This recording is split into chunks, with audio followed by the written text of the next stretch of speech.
Week 21 of the 2024-25 NBA season is over, which means it's time to run it back. This is Run It Back, NBA Weekend Review, Heat Edition. I'm Eric Labrador, contributor at thepeachbasket.net, covering the Heat.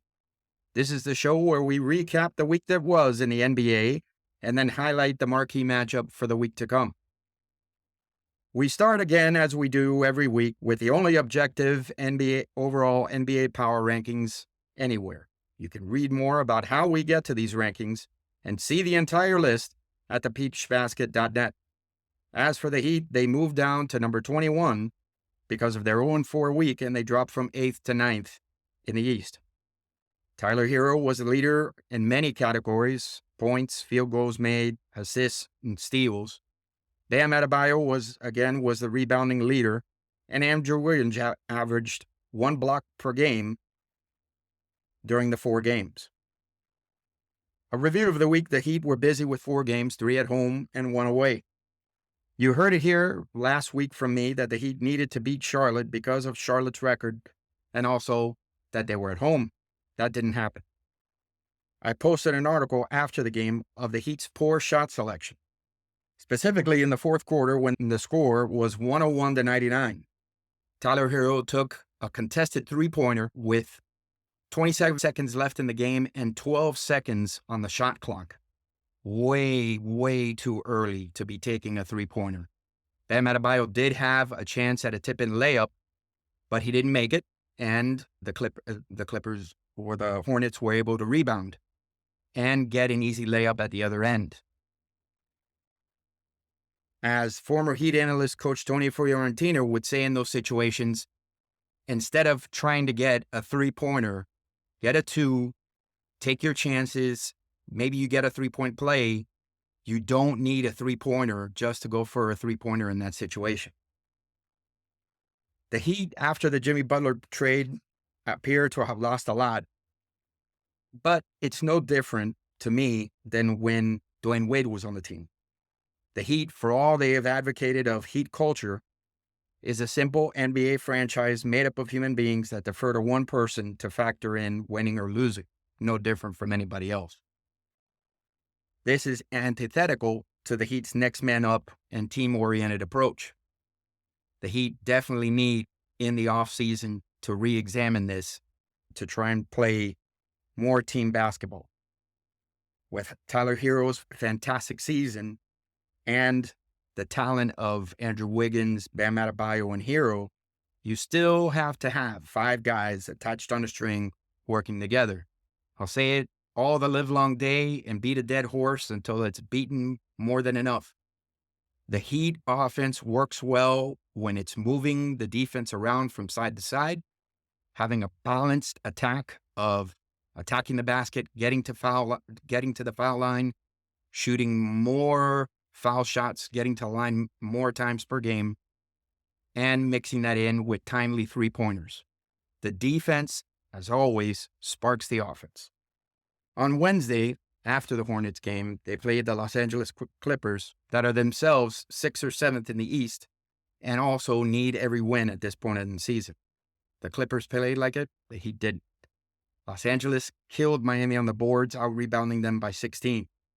A surefire trend for the Heat in the last 4 or 5 years is when they get out-rebounded, they lose. The Heat defense did manage to turn over the Clippers 16 times, and 14 of them were steals.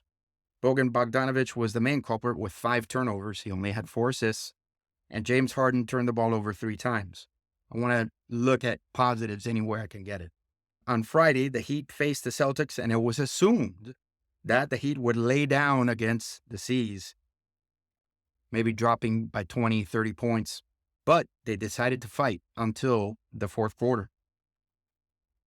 The score was 78-77 Boston heading into the fourth. Boston showed why they are the champions by holding the Heat to 14 points in the final quarter. The saddest stat of the game and of the games during the week was the Heat's inability to get to the foul line, which is a big part of any offense in the NBA nowadays. Adebayo had 3 foul shots, Wiggins got to the line 4 times, and Hero only twice. So, If you were to get any negative trends, it would be their inability to get to the foul line, rebounding, and shot selection. The Heat went to the line only 14 times against the Clippers, 17 times against the Celtics, 15 times against the Grizzlies. They were out-rebounded by Charlotte by 10. And, as I mentioned before, by 14 by Los Angeles. The referees are basically saying, let's keep running the time, get the game over, get everybody home. There's no one on the Heat offense that deserves any calls by us. Going to the marquee matchup, as I said last week, I'm going to be looking at all the games during the week because every game is marquee, no matter how good or bad the other team is. The Heat have 3 games this week, starting with a trip to Madison Square Garden on Monday to play the Knicks. Then on Wednesday, they play the surprising Detroit Pistons, ranked 6th in the East. And then finally on Friday, the 43-25 Houston Rockets. It's very difficult to say, even being a Heat fan, how the Heat will fare in these games. Some concerning comments after the game last night from Memphis were by Coach Spoelstra, where he said that we lost our competitive spirit in the second half. I appreciate this from Coach Spoelstra. Ever since the Crygate from 2010 and 2011, he's not going to explain things away like some coaches and just give you a word salad of basketballese which is basically an excuse on why they lost and what they were doing. He's going to be honest. And he said, we lost our competitive spirit in the second half. Andrew Wiggins stayed on the same thread, and he said, we have to stay consistent the whole game on both sides of the floor. The Heat appear to be now, after the Jimmy Butler trade, a fair weather team. When they're making 3-pointers and scoring, they're happy. When they can't, they don't defend well, and they lose.